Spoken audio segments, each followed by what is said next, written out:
Hello, everyone. This is Michaela, and you're listening to the End All the Things podcast. As a life coach and facilitator, I work with individuals and groups to empower their best selves to shine to the betterment of all involved. My goal is always to bring you closer to trusting the voice inside of you that is authentically yours. My job here is no different. In my journey through life, I continue to meet people who use their authenticity, their gifts, to grow, change, and serve through professional and personal endeavors.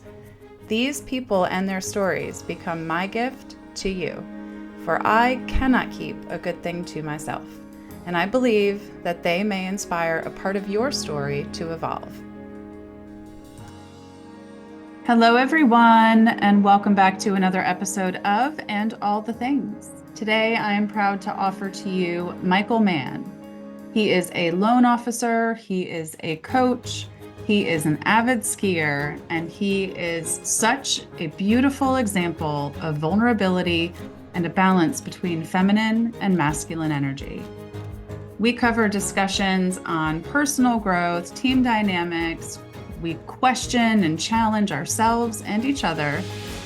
We talk about pursuing endeavors such as nonprofits aimed to help veterans. We talk a lot about artificial intelligence, and we talk really about how human intelligence is the OG of AI. So please join us, settle in, and enjoy this wide-ranging conversation with Michael Mann and all the things.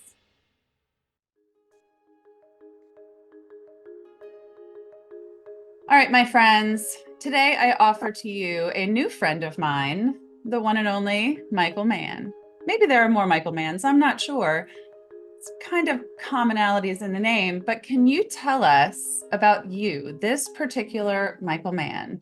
Who is he today? That's so funny. Well, first of all, thanks for doing that. Our conversations have been great, which is leading up to this, Same. and I'm really looking forward to this. The funny thing you say about Michael Mann is the older generation, I'll say, which is us, and because I hate when I was the younger generation, it was always like, oh, those older people. But anyway, the And now older it's us. generation Mhm. knows Michael Mann as the producer of Miami Vice and movies like Heat and a bunch of other ones. So he's a very famous producer. But this Michael Mann right here, and it's funny, you said right before we started, you said, hey, we'll just ask about you. And I made me a little uncomfortable, quite honestly. And I said, Thank you. and we thought, maybe we shouldn't do that. And I said, you know what? Let's explore that You because a lot stepped of into people. vulnerability. Woohoo! Yeah. Brene Brown would be super proud. um, the reason I wanted to do that, quite honestly, is one of the self-reflections that I've had recently is I've been really consumed with being comfortable and avoiding uncomfortability, and that's the reason why I said, hey, you know what? Let's do Let's do that. it. I love it. So. Thank you. And to our listeners, my promise to my guests, to my clients, to the people that choose to trust me is that they will be given a safe space. And I really appreciate that, Michael, that you heard that and that you were willing to take that chance with me today. I think that's going to open up doors for a richer conversation. Well, if I was to answer that question, um, I think a lot of people, well, let's not talk about me first. Let's talk about a lot of people, right? Okay. I think a lot of people go, well, so for me, I'm in the mortgage business, right? And I've been in Mhm. the mortgage business, so I'm a loan officer. Um, I'm in the coaching space and I coach loan officers. And this is so funny because the other day, have you ever watched the movie Anger Management with Adam Sandler? Yep. So in that movie, he goes, introduce yourself. Who are you? And he says, well, I'm work for it. And he goes, no, no, no, that's not what you do. Right. Explain who you are. And he keeps doing it and he gets really angry. It Mhm. just popped into my head. My daughters and I just watched that movie 2 days ago. That's great. But that's what people do when you ask them, who are you? You talk about what you do for work. Mhm. One of the really benefits that I've gotten from, and I explained this to you earlier, I've gone through a pretty dark time recently. I've Mhm. really struggled trying to figure out who I am. Because in the mortgage world, 5 years ago, 6 years ago, up until about 2 years ago, I had a great team. I was a very successful loan officer, producing branch manager. We closed a lot of business. I was ranked number two in Pennsylvania for business and whatever number in the Wow, in the in the in the country, according to like some magazines. But that's not something that that's ever great. really, I don't walk around with that badge, like placing the importance on that externally, but Hmm. realizing that internally, that was something that was very important to me up here, like knowing. And then 2 years Why ago, is that so important? What aspect was so important? And was it the recognition of getting the honor, or was it bigger than that, or was it just being seen? uh, I think being seen internally, I think being seen like made me feel Hmm. important, I think. Hmm. Um, Well, you are important. Let's just go ahead and be very clear about that. well, But I've it's, again, a Brene Brown reference, but we're hardwired for connection. And when children are acting out, they're seeking attention, whether it's mm, positive discipline or destructive discipline, that they just want the attention. Um, so when we can get it in a positive way, right, affirming the work that we've done and celebrating those things, yeah. it feels really good to be seen. So that is definitely a part of you. Let's summarize real quick. Hard worker, great at what you do, wants to be connected with humanity, and does not necessarily want to be what he is, wants to be who he is. And I think that's really important. And I can see that a lot in my own space when people are like, "Who are you?" Well, I'm a mom, I'm a wife, I'm this, I'm that, I'm all these things, right? But like you said, that's what I do. Who I am is something wholly different and constantly changing. So Yeah. if you ask me today who I am, you're going to get an answer. If you ask me tomorrow who I am, it might be different. But that's the power of words, right? So who is Michael Mann? I think I, just like everybody else, we're all just children in this world trying to figure out and make a difference, trying to figure out. And that's what it is for me. I'm getting that acknowledgement, and then becoming a coach in this space, Mm-hmm. like, and really helping other people is really where my true passion, or where I get that true feeling of accomplishment. Mm-hmm. Unfortunately, I would say unfortunately, but the mortgage business is where I make my money and pay my bills. The Well, there's nothing coaching, unfortunate about that. It's just that that's the choice today, and that's the way yeah. it is today. Yeah.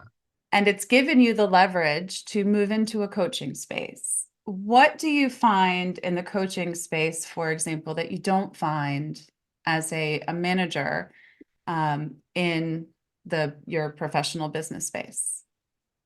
Well, that's an interesting question. The ability, I think I find a little bit of more of an opportunity to influence in the Mhm. coaching space, because people are seeking me out, I would say, or they're agreeing to be coached. In the mortgage space with my team, I mean, I have people on my team that want to do better, but it's more of a, and it's not a bad thing. It's more of a push there rather than Right, on the other side. It's more of a pull. right. It's a different dynamic. It's a different relationship. Yeah. And I think that goes to really one of the things when you and I first met, and for our listeners, we met at the ski resort or at a ski mountain, sitting around having a chat and having a drink and really connected and said, we have a lot more to discuss. In that conversation, you spoke a lot about mental health and Hmm. how that conversation is more important today than it has been in the past. How are you seeing that come to life in both of the worlds you live in, the professional mortgage world as well as your coaching world? And go ahead and throw in your personal world.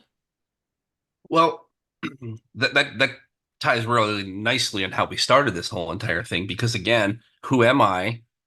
Was this top producing loan officer who coaches real estate agents, and when that kind of disappeared, when it slowed down, mentally, I feel like I lost a piece of myself.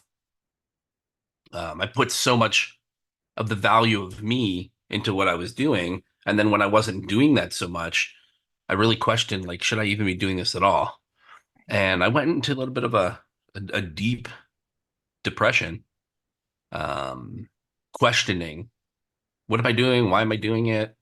Am I even valuable anymore? And at the end of the day, yes, of course we are, just from what we do in the world. And But we know that, yeah, right? Like we're told as children, you're so special, you matter, all of this. But then, and I'll just, this is just free thinking here. And then the world just says, no, no, no, excel, be better, get the gold star. You don't matter without it. And we start to believe that too, right? And then we work harder and we work harder and we deplete our natural resources of light and energy and hope. And we just get on that treadmill, And I think I want to just rewind real quick to where you said, I really started thinking about what am I doing and why am I doing it, right? Um, in my coaching world, I'm sure in yours, it's all about the right questions. I have no answers for the people I work with. I mean, I can tell them answers, but we have to learn how to check in, how to yeah. find that my why. And we talk about Simon Sinek and the why. And we apply that to our businesses, but we don't always apply that to our personal lives and to the choices that we're making. So, what was the inflection point for that when you said, I don't know what I'm doing? Was it before you hit the dark time? Was it in the dark time? And thank you again for sharing that. That was very honest. Um, I think the inflection point actually was before, Hmm. because like as we spoke about earlier, I in Could you give us a 2000. timeline? Like, where are we? Because the Mhm. economy is such a big part of your world. Yes, so I would say 17, 18, and 19, we were in a normal market and we were doing well. We had really grown. My business has grown like 10x from just 2014. And Nice. then we hit 20 and 21, which completely exploded. So not only did I almost 10x from 2014 to 17, 18, and 19, but then I doubled that 10x Wow. in 20 and 21. And then at one point, I remember we're just so busy. Money was great. I mean, but not wanting for anything. And then Tony Robbins talks about the lack of fulfillment, right? The worst thing in the world is to work so hard to achieve your goals and then get there and look around and go, What the like, hell? this is it. Like Yeah. and I felt like that lack of fulfillment. Um, and the funny part is like I was so busy trying to do all the business that we were doing and accommodate for that, the stuff that I actually get fulfilled with. So the Hmm. coaching went by the wayside because I got Right. so stinking busy in the mortgage business Right. that I couldn't focus on that. And then the real kicker was my real why, which is my father's foundation that I started. I was not doing anything to help the veterans, Love and that. that's my true why. So you're asking me what's the inflection point is. I feel like I realized that when I got into the dark space, but if and just thinking about it right now, no, it was in the middle of making the most amount of money I ever made in my entire life. And that's not abnormal. That's not like super unique, not to make you not sound special, right? But we think that if we get to this point, if I earn this, if I get the raise, when I get married, no, it never stops. And I'm not here to tell anybody not to climb the ladder, not to aspire to great wealth. I mean, I want to, right? But it's keeping a scale, keeping eyes on the scale. And this is where working with a partner on some level to say, I think it's getting out of balance, Yeah. right? Like we have to have passion, we have to have purpose, we have to have money in this world, right? And if those are the only things on the scale right now, when they get out of balance, we have to say, what am I doing and why? How do I get it into some level of control? And more often than not, we can't always just change our conditions. We can't all just quit our jobs tomorrow if that's the desired thing, but we can start to see it differently, right? We can, because you're still in the industry, you're still running teams, you're still making it happen. So after the inflection point, you hit the dark time. How do you come out of that? Before How I do, answer that, that's the perspective. Yeah. I want to comment on what you said. It's not abnormal, but if you're listening to this, it is freaking weird. It is. And just like you said, Thank you. Thank you for clarifying. yeah, it is freaking weird because I remember when I started in this industry, I was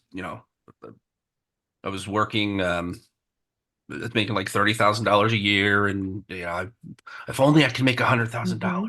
If only I could do that. If only I could, and that number kept going higher and higher and achieving Yep. those goals. And Because now you've also got the car and you've got the house and you've got the family, all the things you're quote supposed to do.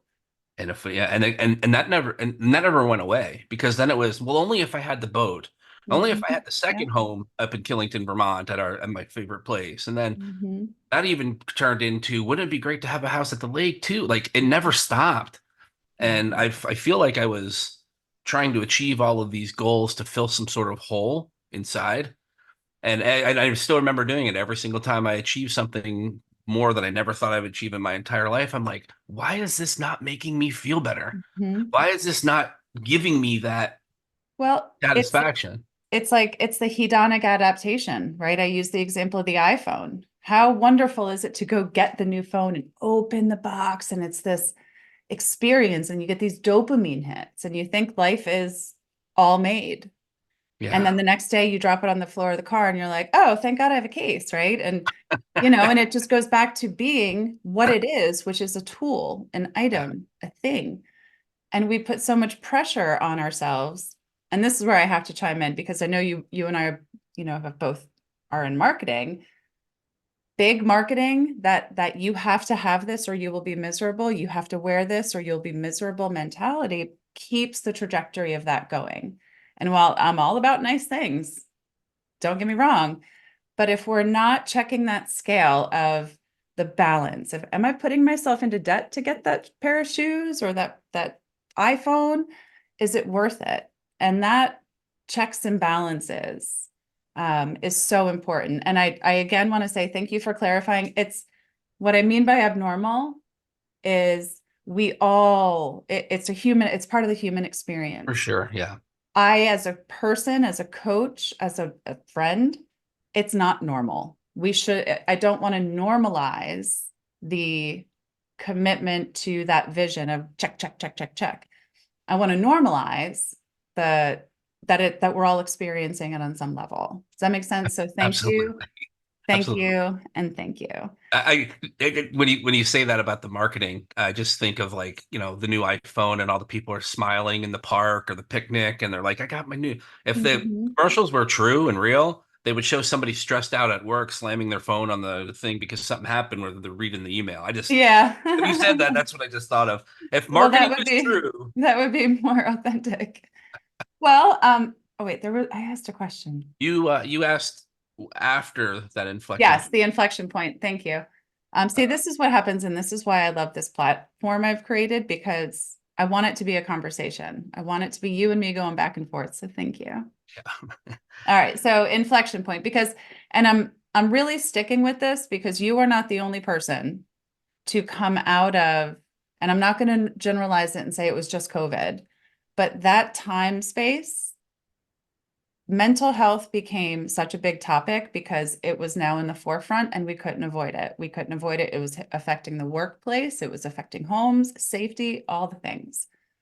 So for our listeners, it's so important that I help them hear stories about what they may have experienced or someone in their life may have experienced because it's very normal in our world today, right? And I'd like to chime in and say, when we talked a couple weeks ago, I said I would love to have the big strong guy, like the dude, talking about mental health and demonstrating it's okay to talk about it. And you said something like, "Oh, I'm just a big guy with a whole lot of feminine energy." And I was so honored by that because it recognizes that we all have both and and it's okay to acknowledge the vulnerabilities. So that's really to the listeners that you're not just hearing a story about a tough guy that had a tough time. You're hearing a story about a human. Hey there, amazing listeners of And All the Things. Thank you for being on this journey with me. The fact that you're still here, I have to assume this podcast has sparked your curiosity, encouraging you to think of life beyond your current boundaries. Now it's time to take that energy and channel it into a transformative journey where boundless joy awaits. Introducing The Course for Joy, brought to you by Joy Enterprises and me, Michaela, your joy coach. Life gets busy, I get it, but self-care matters and should not take a back seat. That is why we've crafted a 4-week self-guided adventure to seamlessly fit into your routine. In just 15 minutes, a few times each week, our enlightening video lessons and engaging workbooks will guide you through self-discovery and bring you closer to growth. As a special bonus, when you enroll in the Course for Joy, you'll receive an exclusive 50-minute live coaching session. We'll celebrate your progress and create a roadmap for your journey ahead. Are you ready to paint your life with vibrant joy and purpose? Visit myjoycoach.com/course to learn more about the transformative Course for Joy. Let's amplify your joy and ignite your purpose together.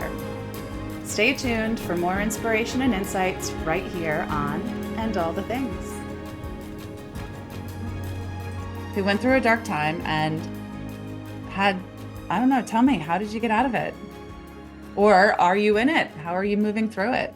I'm moving through it. It's funny, just going back to that. So the COVID years, the mortgage and real estate world went through a wicked down and then up. Mm-hmm. We thought for a couple weeks real estate was non-essential and they had shut it down. Mm-hmm. And then I was like, oh my God, what are we going to do? I've got 33 employees. How are we going to pay, Yeah.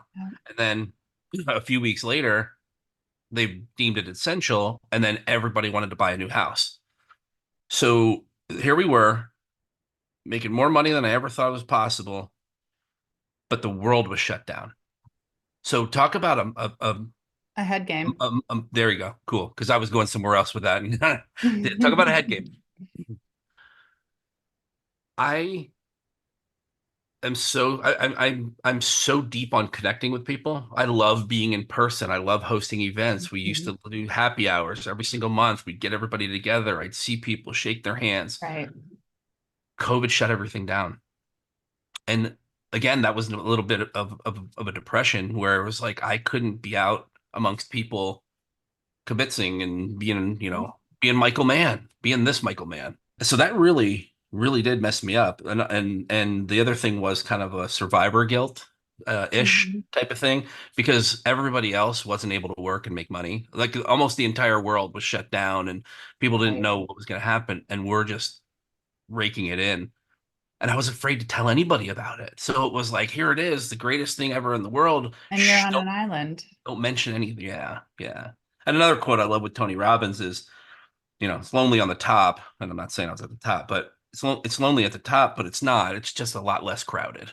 And that is something that's also a challenge. And some people listening to this might go, "Oh wow, boo-hoo. That poor guy making a ton of money, not having to worry about a thing." But no, it really was a head game. But I think we can all relate to, I'm going to overgeneralize, but we all lost a part of who we were on some level, some way, some shape, some form. And I know my own need to be connected and with people, but my husband is also very much like you. He just thrives on the connection that he can make through the work that he does in sales, right? And it was so hard for him to sit home behind a desk and just work. And all that energy wasn't being fulfilled. And then you compound it with worry, and then you compound it with isolation. And I think we can all relate to that, right? And what I appreciate is that we overlook the people who aren't truly suffering. And it's a form of comparative suffering. Well, I suffered more than you did during COVID. So shush it now. This is my story. And we get a lot of that, right? My son was born with a cleft lip and palate. And so many people would be like, oh, honey, at least it's not a brain issue. And I'm like, yeah, but it still sucks, Yeah. you know? And people would come to me and say, oh, they only have to have this. It's not nearly as bad as yours. And so I would look at them and be like, yeah, but it sucks. Yeah. We have our experiences. And that's why this show is so important to me, because your lived experience is not that unique. Other people have elements of that same journey where who they were, the gold star second, second guy with the light on him, was now in the dark. And that is a strange place to be for someone who gets fueled in that way. I just had a realization with that. You're welcome. Thank you for mentioning that. And maybe this is a conversation for another time, but my first daughter was born super premature. She was born at Mhm. 25 weeks, um, 1 pound, 10 ounces at birth. And she was in the hospital for 97 days in the NICU. Oh, And we didn't know if she was going to God live or bless die. y'all. And that's a story. That is a story that I share in my business and in my coaching and the challenges of dealing with that. And it's recently a friend of mine lost their baby at birth. Um, and another one of my friends lost their baby at birth. Oh, I'm so sorry to And hear that. I'm so sorry for them too. And what I don't want to say what's funny because it's not funny. What's weird? What's weird is like I don't feel like sharing my story with them is fair because look at the outcome. My daughter made it and theirs didn't. So I almost and I didn't even realize I was doing this until you just said that. I'm almost like pushing my thing, and it was 13 years ago, and I'm almost like Well, pushing but it those down. those feelings are real, right? Yeah, It's the story we tell about the feelings today, right? So yeah. my story has changed with my son's journey. It's interesting. I talked about this a little earlier today. So it must be something's coming. Um, a good thing, a good thing. Yeah. But we all have our experience. And what I found is when people didn't come to me and share their woes, number one, it left me in my woes, right? I was like, oh, I'm the only one suffering. My brain would manifest the craziest things. I was just alone. And I'm a strong person who holds their shit together and, is the positive vibe for the rest of the world. That was my glorified self-talk, right? So, but what I found was I started blogging about it more for my family who was distant to catch up because I was, the phone calls and the what does this means? But I just started talking about it. And one person and then another person found my blog online. And I mean, and this is like, 13 years ago, right? Like not that big of a time. And people started asking me, how did you do this? How did you get through this? What was your thought process? How did you find a doctor? And it became it normalized it. It put people on my island at least. Mm. Even if my island was a little abnormal, but I learned to love crooked smiles and it just taught me so much about the experience. So when someone says to me, my child was in NICU for 97 days, my heart and soul remembers the feeling of fear that I felt as a parent toward my child, toward Yeah. the universe, toward the doctors. I know that feeling so I can be with them in it. And I Mm. clarify, I have no idea what you're going through, but I understand where the feelings are, right? And it's just having a moment to connect, Ah, that's right? so And to not beautiful. be alone. That's so beautiful, and I Thank you. think I feel like weeping a little bit. I Yeah, right. We're having a podcast. yeah, and that's But okay.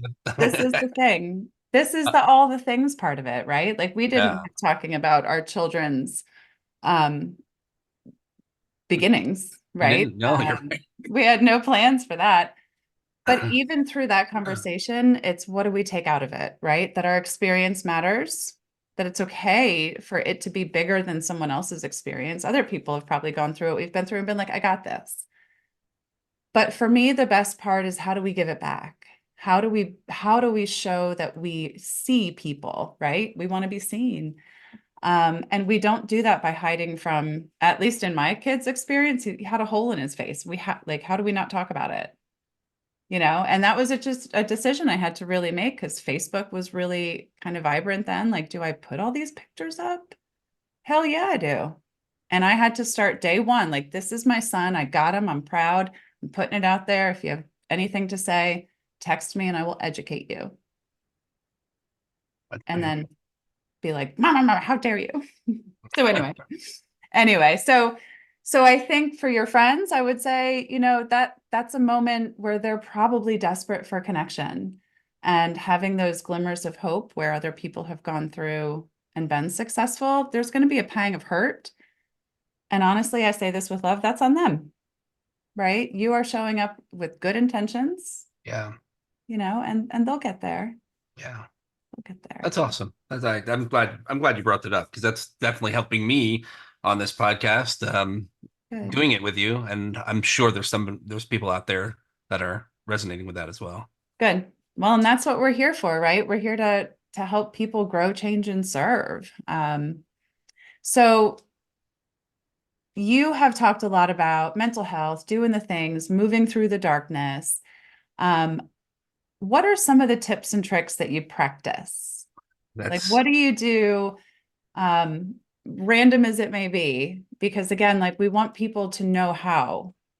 Tell me the how. Well, let's talk about how to move through the darkness Mhm. first. And I went so just about a couple of months ago, like I felt like I was at my worst point, but realizing like through COVID, if you were like anybody else that I talked to, everybody was drinking every day, and not everybody, but everybody Well, by and increased their large, alcohol consumption, right? They increased right. whatever they're consuming pizza or consuming alcohol or consuming drugs, like all Mhm. of that I think increased because we didn't know what to do, and it did with me. But the one thing that I want to talk about, and I want to talk about it because I know this is a real big epidemic, is yeah, uh, I was prescribed painkillers because my I hurt my back, Mhm.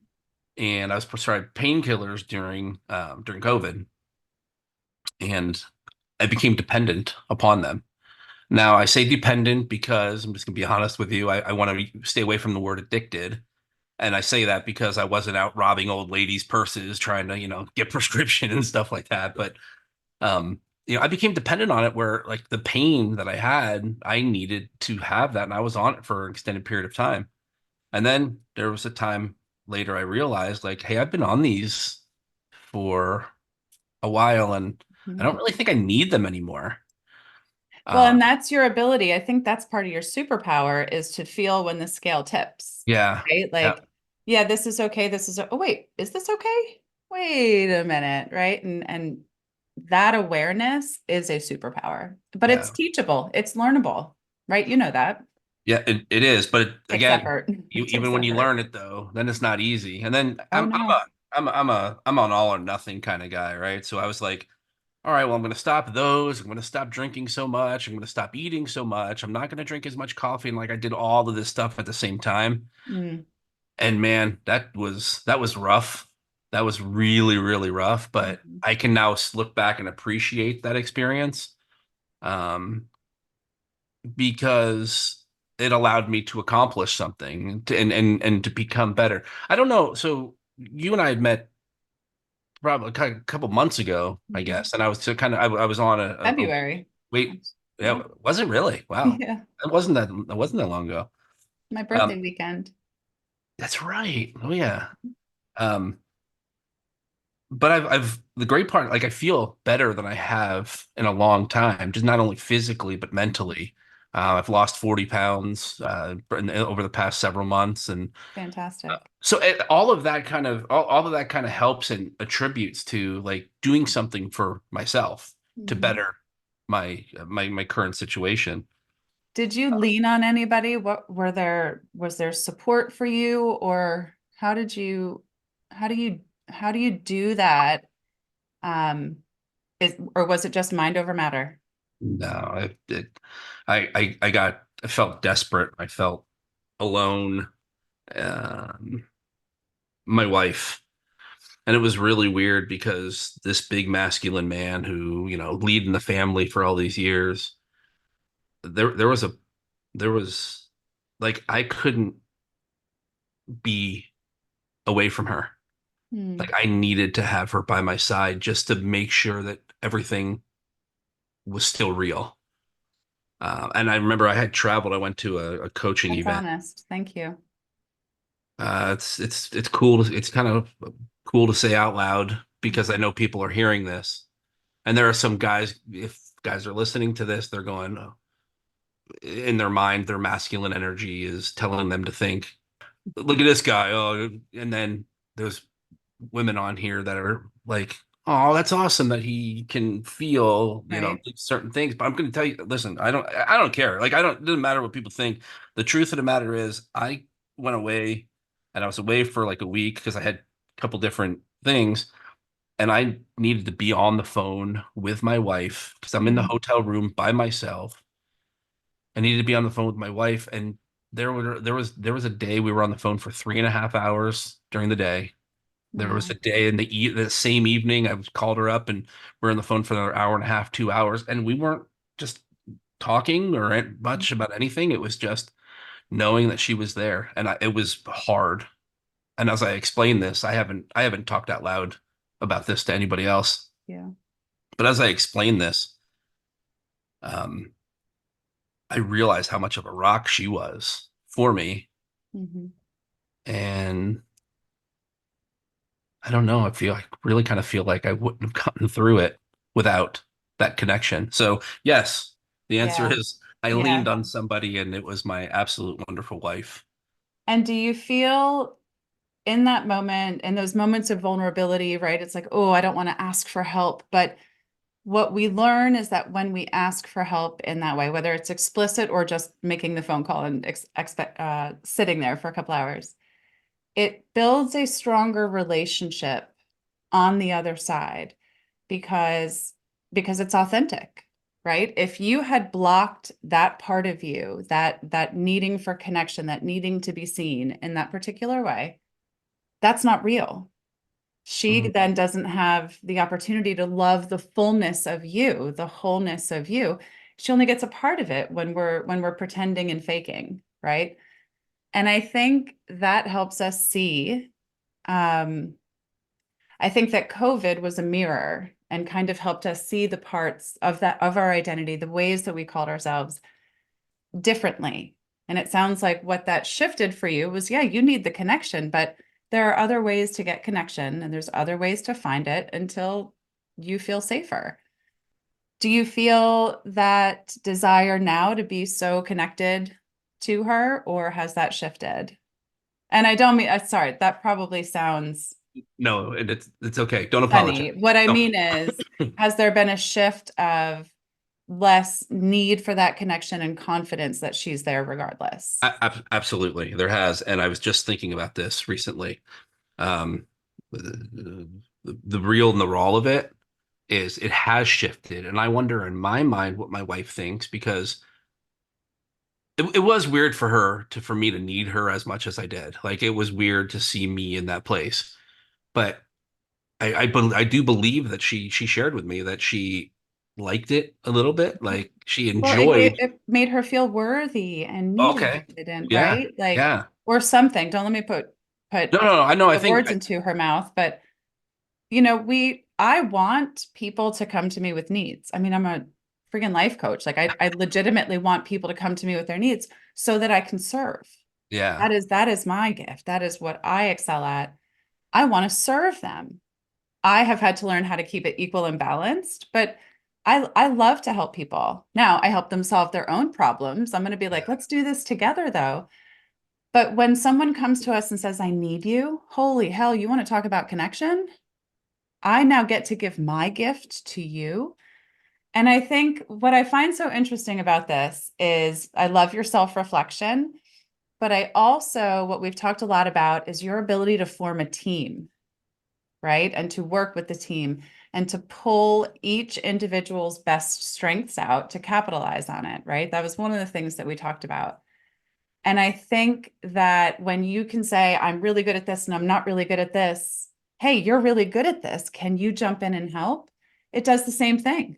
People get to use their gifts. So, short of me putting words in your mouth, how important are teams, right? And how do you build them? We'll start there. Build or manage wherever you want to go, because you've worked with teams at very different levels and numbers and horizontally and vertically. Yeah, I think thinking back to when I started, the reason for the team is I looked out and I said, you know, what do I really want? Like what is it? What do I really want out of this? And I didn't want to have to do the things I didn't enjoy. I wanted to do the things I was good at things that made us money, and the things that I enjoyed. That's the magic, right? That's the Yeah. magic, finding what you enjoy and get paid for. And what I found was the stuff that I'm good at and enjoy and make money. There's other people that did not enjoy it at all.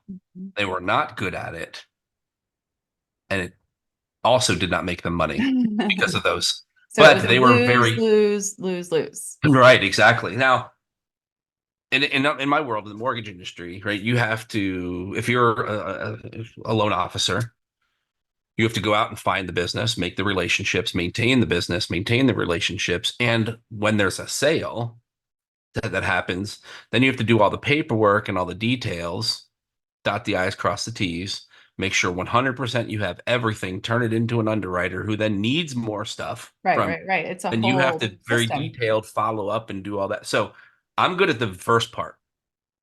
You give me something that I got to fill out detailed and perfect, dot the I's, cross the T's, and then Hmm. like I'm not good at it. I Hmm. do not enjoy it, but it does make the business money because without it, we wouldn't do anything How did you come to know that that was a pain point by for doing you? it and absolutely hating it. Yeah, By well, but and again, I think that's the checking in, right? Like yeah, I could do this and just hate it and say it is what it is. yeah, This is my lot. And there's some of that, right? yeah. Friends, like we have to do the work. Um, but you can do it either with a different perspective or you could delegate or find someone. I mean, there are people in this world that really love to dot I's and cross T's. There really is. And There is. I'm not really one I of have a them. lot of great ones on the team, right? Mm-hmm. Um, So, do they know that that's their strength when they come to you?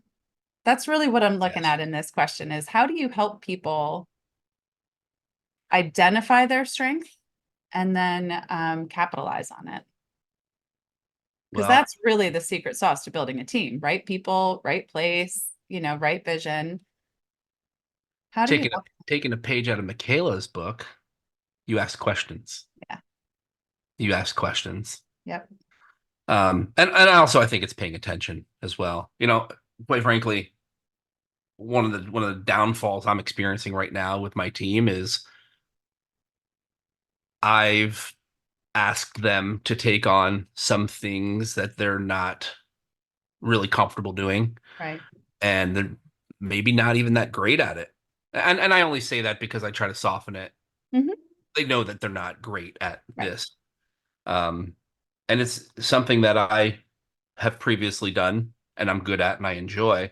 But in this time of really trying to figure out me, I've needed them to step up Hmm.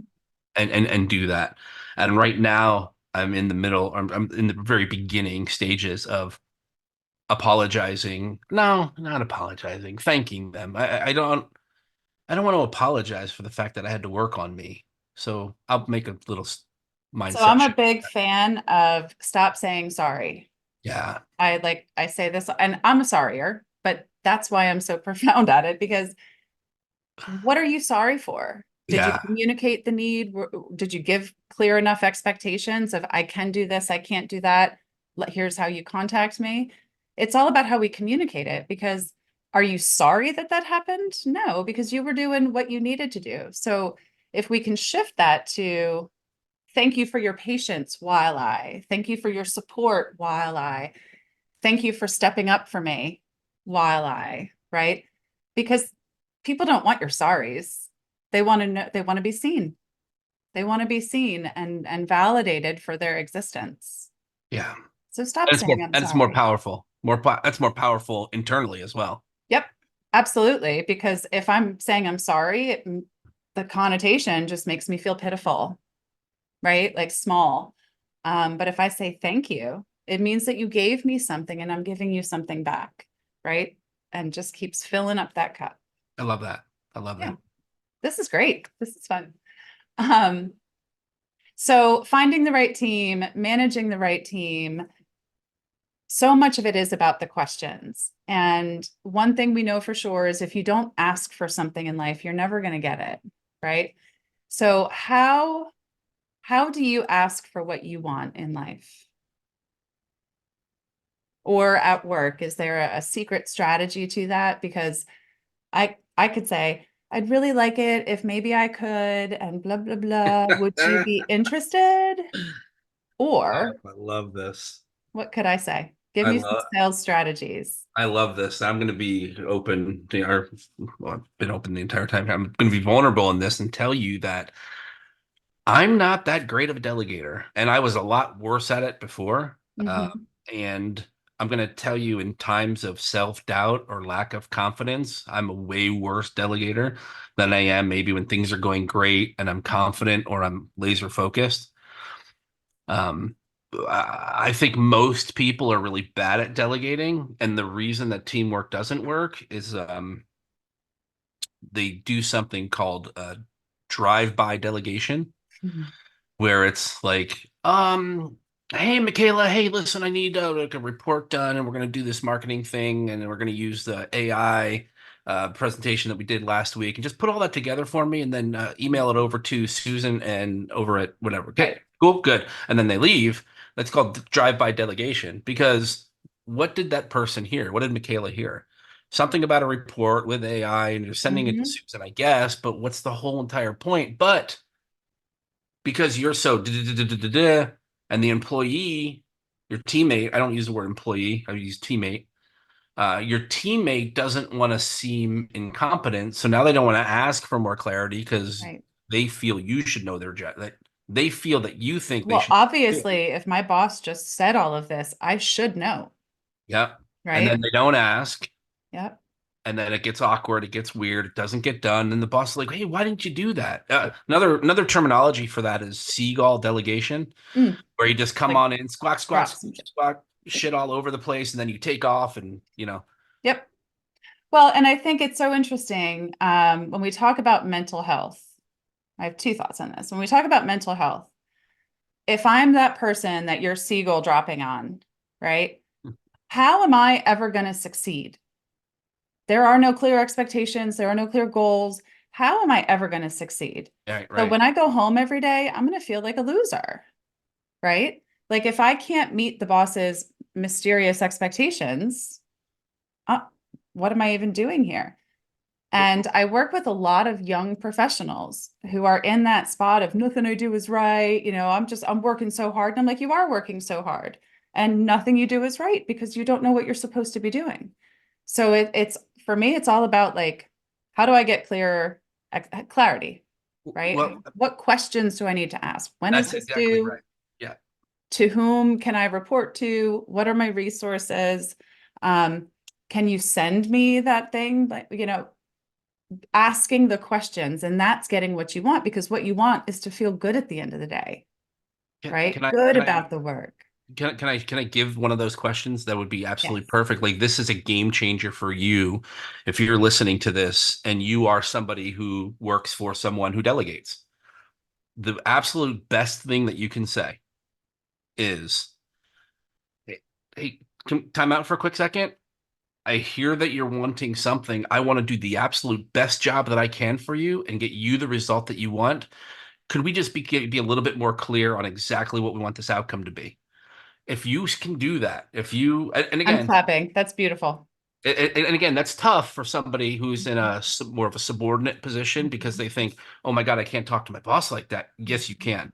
And believe me, he or she wants you to.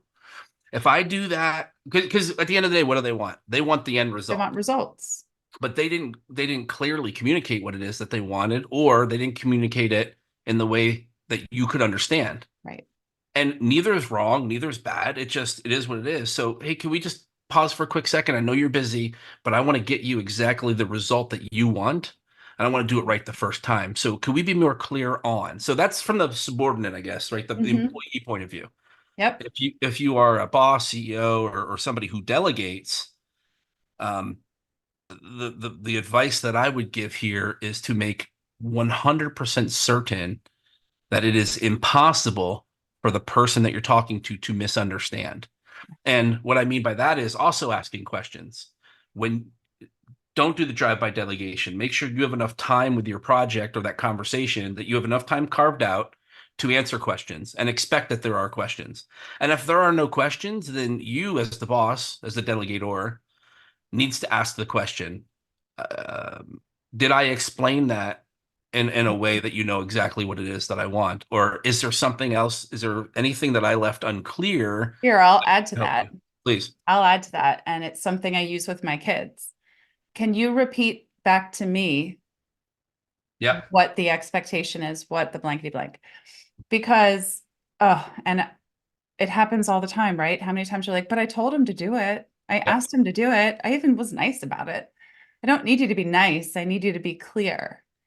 And this bit of advice is not just for subordinate delegate at work. This is for every interaction where it matters, right? Grocery store, whatever. But when we need something, when we're asking for something, we have to ask it in the right way, state it very clearly, right? Because I could be like, oh, we need to do the garbage tonight. I didn't assign it. I didn't say, like, can you do this? I didn't get confirmation. But if I say, hey, it's garbage night, you need to do it. You good with that? Yes, great. When is it got to be out by blank? But we can apply that same element of communication to everything that we do. So I love this has flowed so nicely. My next question, me and all my questions. Before we go to that Oh question, yeah, sorry. just Go a ahead, little expansion on what you just said. please. Back in school, the who, what, when, why, where, utilize that in your specifics. Yeah. By who, what, by when, why. So listen, I'll make this point quick. Love this. The why is so important Mhm. because when you can articulate the why as a boss, as a manager, to the person that's receiving the message, they go, oh, now they'll get it. Like they heard Mhm. what needs to be done, they know they need to do it, and by when, but why. I need it because if they don't get it by 4 o'clock, these people are going to get an eviction notice. So please, let's make it 3:30. But if you don't leave off the eviction notice or you don't leave off the time, like who Yeah. cares? By the end of the day, okay. The details do matter, and that's why the questions and the stay curious is one of my staples. Like, just stay curious. Just Well, stay and curious because for anyway. for the why thing, if you are in the position to ask people to do some things and you think you don't need to say why, like as parents, because I said so, Hmm. if you have that as a boss, as a manager, like that's not, we need to articulate that why. A lot of people that I've talked to said, well, I shouldn't have to do it. I pay them. That's Dude, that's Well, so bad. and I'll say this with respect to those people, they don't understand human psychology. And Mm, our brain is what drives every action that we do. And if we're looking at employees as they've got the aptitude and not the ability, right? Like if if we can't inspire growth in the ability and harness the aptitude and put some motivation in between there, I mean, they're not going to do anything. They're going to look really busy. They're going to look really busy doing your project 5 times because you didn't articulate it, you know, but it's the ability to communicate clearly and ask for what you want, and not just ask for it, then know how to be sure you're going to get it, right? Like I can ask for $1 million right now. Am I doing anything to get it? Is there a measure? Um, so that brings me to my next topic. We are in a world today where we've got all this beautiful human intelligence, these capabilities, these creativities, and we've got this artificial intelligence, this AI piece. And I am a firm believer, again, bust out the scales. We've got to find the harmony and the balance there because both are currently invaluable. I'm leading into this question because asking the right question of both HI, human intelligence, and AI is so important. So, what do you think? How do we get to the right questions when we're using AI, for example, for it to perform the best? Right? Because I'm learning. I love a lot about AI. I have a lot of concerns about AI. I don't want to lose the HI, but I also love the way it does all my little quick things. So, what is, and maybe the question is, talk to me about artificial intelligence. Well, something you said earlier before we get started, I'm gonna ask your permission to steal. You said the value of human intelligence in an AI-driven world. I'm gonna build a class.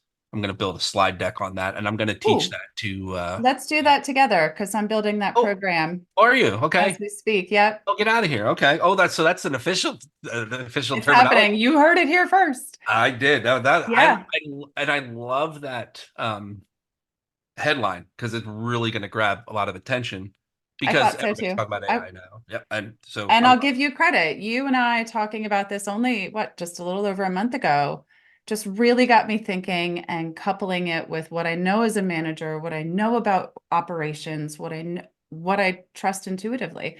So let's talk AI and HI because we've uh, got work to do.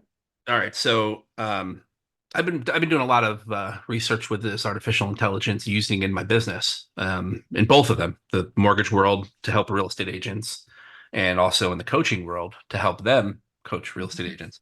And what I'm finding is, so it's funny, we just talked about that manager who says, "Do what I want because I said so." Like Mm-hmm. that's how you talk to artificial intelligence, quite frankly. It really is.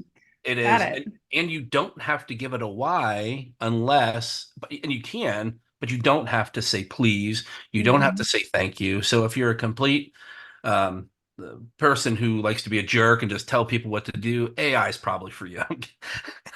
I always say thank you. I laugh at myself, but every time it produces for me, I say thank you. So I say this in my presentation as well, because when the Terminators take over the world in 30, 40 years, there's gonna be a scroll of how you talk to Alexa, how you talk to Yep. ChatGPT, and they're gonna see on there, oh, Michael says please and thank you. We're not gonna kill that guy. So I'm yeah, safe. I've been saying thank you to all the things. I'm just triggered. absolutely. Absolutely. And gosh, this is a different, sorry, little rabbit hole here. I think the way that you talk to your Alexa or AI, your children are hearing that. And I have heard kids speak to their parents like they're talking to an Alexa, or like their parents are talking to an Alexa. So I That think is such an interesting observation. Well, my kids do hear me say thank you to Alexa. We don't have her anymore. She's gone, but they heard me say thank you and yeah. please. So, But oof. anyway, to answer your first question, um, being more detailed with artificial intelligence. So at first, when I started messing around with it, I was like, please create me an email that I can send to my past clients. And Mhm, it would give me, hey, and very general. And it was great. I was like, this is amazing. But then when I started realizing prompts, like different prompts, mhm. and that's what it's called, by the way, it's an official term, is prompting AI Okay. to give you exactly what it wants. So, for example, I want you to act like a marketing assistant is a prompt to tell the AI what you want it to do. Mhm, I want you to act as a marketing assistant, and I want to create an email that captures the attention of past clients that have done business with me in the past who could benefit from a refinance now that the rates are coming down. mhm, And and the why on that is the call to action is I want the clients to reach out if I can help them. So really like being detailed exactly mhm. what you want it to do. The more detailed you are, the better the result is going to be. Um, Yep. I've done this with for real estate agents, creating thank you notes, like trying to I want to articulate my thanks and my of their support for me and my foundation, but I Don't you don't. have them write like 10 a week, Yes, your yep, team? the loan officers on my team, they write 10 a week, and it's funny. They used to tell me, well, it takes me an hour to write this thank you note because they're trying to make it meticulously perfect and speak directly to. Well, go ahead. Yeah, I was going to say, I mean, sometimes just a thank you, I really appreciate you. Michael is better than nothing. But Well, but I think it's the point. Like, what's the purpose, yeah, right? Like, if you are trying to communicate, I love handwritten notes. I put them in the mail frequently. And sometimes it's because I want to communicate something to the person. And sometimes that communication is just, I'm thinking of you. I'm going to take 2 minutes to address this. I'm going to put a stamp on it. And even if it just says, hello, I'm thinking of you, that feels a lot, right? It's being seen. And just writing, thank you for trusting us, whatever, and then their name and taking the time to mail it in today's world, I think is like monumental. When I get a thank you note or something handwritten, I'm like, they really care. yeah, They yeah, really genuinely care. Even if it's just an email, 2 minutes to say thank you for showing up today. Um, and that gratitude piece gets lost. And I think that's where we blend the human intelligence and the artificial intelligence. yeah, We want to make real, not fake, not that I'm saying artificial intelligence is fake, but just based on the language, we want to make real connections with people. But we also want to go faster, smarter, better, bigger, right? So I love how you're like, take the email, create the slide deck, but make it your own, right? Like put your element, check it over, make sure it's right. But there's got to be asking the right questions because I've done some work in AI to kind of play around with it. If I say XYZ and I don't give it that clear why, or I don't give it just that little piece of information, it goes in this direction. yeah, But if I say, oh, that doesn't sound quite right, how do I shift it? Now I'm getting to know my questions better. I'm understanding myself differently, and we can get closer, similar to when you were authentic with your wife, the truth. If we can really look at what's happening, what's right and what's not going so right, then we can make positive changes. Um, what do you think? What do you think is next for AI, whether it's in your industry or are there things on the horizon that you could anticipate? I mean, we're already seeing homes virtually, we're already signing all the documents virtually. Is there a next? Ooh, I'm um, just realizing what time it is. yeah. I don't know if there's a next. I don't know. I don't know what's next, but I do know one thing that if you think AI is going to replace you, it probably will, and Hmm, but and that's because people inherently are they want AI to do all the work for them. They're not going to double check it. They're going to just throw out what it spits out. right. AI will not replace human beings. AI will not replace the human factor. AI will not replace you, but the person who uses AI might replace you. Well, yeah. And so I do I believe that think that's a it's, great little split in the understanding there. yeah, the AI will always, it's here to stay. It's here forever. Mhm. It's not going away. The human touch, human factor is also here to stay, and it's not going away. You cannot replace the human interaction with artificial intelligence. Yeah. And we shouldn't want to. Yes, there are some things that can be automated. Great, free those people up to go be carpenters and painters and explore their creativity. But if we're not clear on what the goal is, what the desired result is, and we're not asking the right questions to get that clarity, we'll go totally awry. So AI is a real thing, that it's happening, and we still need this human intelligence piece, which brings empathy, creativity, problem solving skills, and all those elements that make us human, right? That separate us from other animals and other intelligence. One of the things, and you referenced this in the beginning, but one of the things that really fascinated me about you is not only your ability to pull all those pieces together, but your willingness to live it out. And you're doing that in your father's memory through a foundation that I would love to hear about. But I'll preface it by saying we got into this conversation because while we were talking at Blue Mountain, your phone rang and you smiled differently, and your dad's name came up or something like that. And you started talking about your dad, and it was so endearing. But I'd like you to wave a magic wand. Tell us about the foundation and what is your vision for it? Um, the thing you're referencing with the phone is my father's name pops up when my phone rings or goes out. And Mm. So if I call your phone, it'll see, unless if it's not in your phone, you'll see John Mann. So when somebody answers the phone, they're like, "Oh, hi, John." Mm-hmm. Like, no, no, no, this is Michael, or I'm returning a phone call, Got John. it. Me. So the So the number is listed to your dad. yeah, yeah. For some reason, I don't know, and I don't know why, because this has been my phone number forever. Mm-hmm. But um, every time somebody says that, it just reminds me of him and kind of like lets his spirit live on. Hopefully, that doesn't trap his spirit and soul down here on Earth. He's probably like, take that away. I'm just They've got way more power than that, I think. yeah. So yeah, so that's what that's what that was, and I refuse to change it. I won't. I don't blame But you. the foundation, I started the John Owen Mann Foundation as a promise to him to honor and help veterans. My dad, at the end of his life, for the last like 10 years, all he did was help veterans realize that all they had to do is fight the government to get better, to get more benefits. Mhm.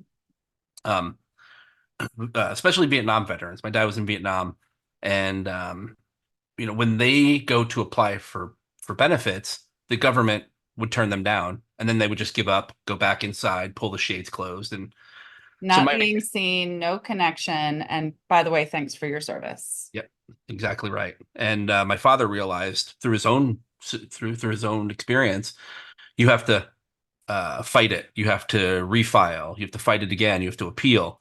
And after like four, five, or six times, the government goes, okay, this person's not going away, so we're going to grant them Mhm. their benefits. And I hate to, I this Just to is kind of shut him unfortunate. up. Well, just yeah, I hate saying this, but the government knows that if they turn them down, they don't have to give them all their benefits and they'll just go away. But if you keep fighting, Mhm. they will grant, and it stinks. It's Yeah, unfair completely. So right. my father would help these veterans by helping them write letters and write their appeals. And he didn't do it to get paid. He didn't have a business. He just did it to to screw the government back over because he knew what was happening to our Well, veterans and to make it right, and to make it right. Yep, to help the do the veterans right get thing. exactly what they need. So a couple years before him passing away, my dad used to go to these veteran retreats every 2 years. They would get together a reunion, and he would always go. And I was young. We didn't really talk about it. I don't know if I was really interested. I was young and selfish, and but then one day we started talking about it. And he goes, "Hey, I'd love for you to come next year." And I said, "Dad, that'd be amazing. I'd love to I'd love to see some of your buddies." So we get there, and there's a line of people to meet my father. Mm. I was like, "Wow, you guys really like each other." And he never told me that he was the one that organized the reunion. He never told me that he was the one that started it. And there's 250, 300 people here. Wow. And they're all coming up to me, and it's like, "Oh, we're so thank you for your father. I got my husband back." The veterans thanking Amazing. me, and I'm just like, what is going on, Dad? And he still never told me. I found out from all these other people that your father started all this. Wow. So I was so honored to be able to do that. And if I hadn't, I don't think that this all would have happened. I don't think I would have realized what my dad did. And when my father had a stroke, eventually uh, lost brain power Mhm. capacity, and we had to pull the proverbial plug, if you will. Mhm. Well, let's hold him for a minute. Thank you. um, So his story comes to an end, and it almost sounds like you picked up the pen and started writing for him. as we as he was dying in the hospital, I said to him, "Hey, Dad, I don't know what this means, but I'm going to continue your advocacy for veterans." And I spiritually, I think and hope he heard it, but You did. he was gone at that point. I mean, and nothing happened for the first couple of years, but uh, soon after that, like 3, 4 years down the road, we started doing all this really cool stuff for veterans. We ended up raising money and donating a house to a disabled veteran. Very cool. Done trips, vacations. We've paid off some debt locally. We've donated service dogs to veterans in Wow. need. And most recently, we've through golf tournaments and other various events, we've raised enough money to donate 2 service dogs, which we're going to do up Very here cool. in the next 12 months. So the foundation really is geared towards um, helping veterans, whether it's a little bit of a hand up or anything, something, as much as service dogs, companions, or even just paying off bills locally. Like I just want to continue to do what my dad did, just to be able to help the veteran. They deserve it.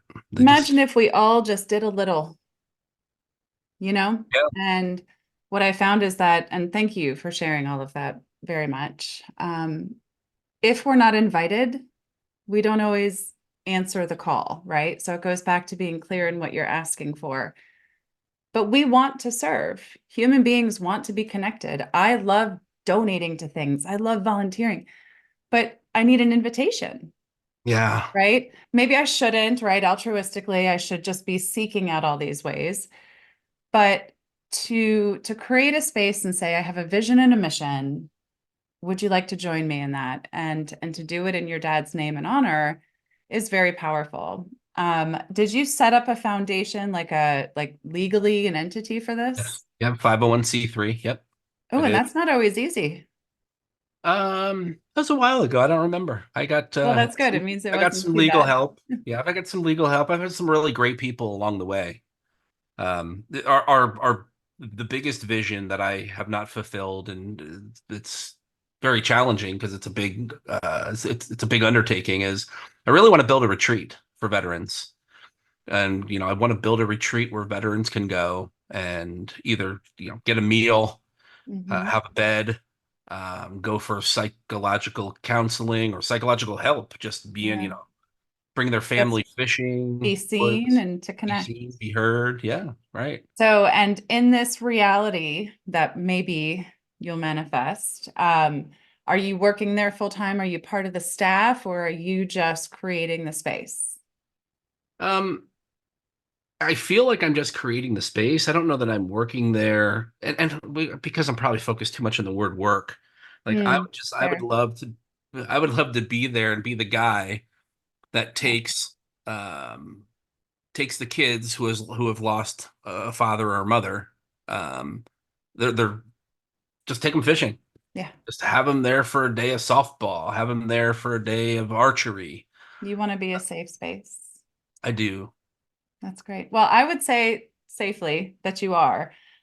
You continue in our conversations to impress me with your willingness to think and to talk and to be curious and vulnerable, and then to give that back. And I know that you teach classes and host workshops trying to help realtors and loan officers and mortgage, all these people and beyond to address their own needs, their own skills, to pull out the best in them.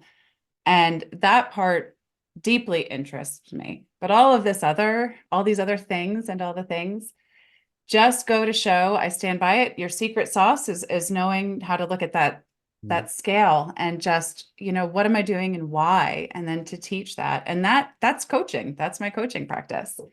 Are you clear? How do we get clearer? What's the consequence? So I love the back and forth that you and I are able to share. I look forward very much to all the things that we've now to plan. But I have two last quick questions. All right. Not quite lightning round, but if you had to pull one book for those just listening, he's got a whole gamut of books behind him. If you had to pull one book to share with our audience today or with me, what book would you recommend? The first one that came to my mind was Think and Grow Rich. And Mm, I want to emphasize that it's not because of growing rich.